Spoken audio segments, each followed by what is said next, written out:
இந்த மல்லிகை பூவெல்லாம் வைக்கிறதுக்கு கூட பயந்து பயந்து இருக்க வேண்டியது. ஏன் தெரியுங்களா?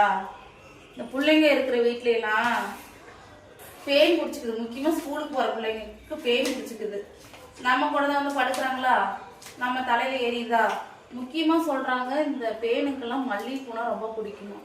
மல்லிகைப்பூ, ஜாதிப்பூ அப்படி பிடிக்கிற பேரு இந்த மல்லிகைப்பூ, ஜாதிப்பூலாம் வைக்கும் போது அதில் ஏறிக்கிட்டா கூட பரவாயில்ல, ஏறிக்கிட்டு தூக்கி எறியும் போது அப்படியே போயிட்டா கூட பரவாயில்ல. ஆனால் அது நம்ம கூடயே தான் இருக்கும். பத்தாவதுக்கு நம்ம பக்கத்தால யாருக்காவது பேன் இருந்தால் அவங்களும் வந்து நம்ம தலையில் ஏறிக்குவாங்க.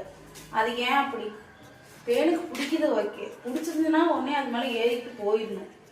இல்லைன்னா அடுத்தவங்க தலையில் இருக்கிறது வந்துட்டு நம்ம தலையில் ஏறிட்டு வீணா போனால் கூட பரவாயில்ல, நமக்கு இன்னும் அதிகப்படுத்திட்டு போயிடலாம்னு பெரிய தலைவலியாக இருக்குது. மல்லிகை வைக்கிற ஆசையை கூட இந்த பெயின் விஷயத்தினால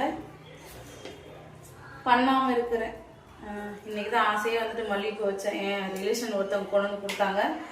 சரின்னு சொல்லிட்டு இன்றைக்கி தான் வச்சுருக்கேன். இன்றைக்கி நைட்டுக்கு தான் தெரியும், இன்றைக்கி நைட்டு தான் தெரியும் எத்தனை பெயின் வந்து தேருது, நாளைக்கு மண்டை எத்தனை குடையுதுன்னு.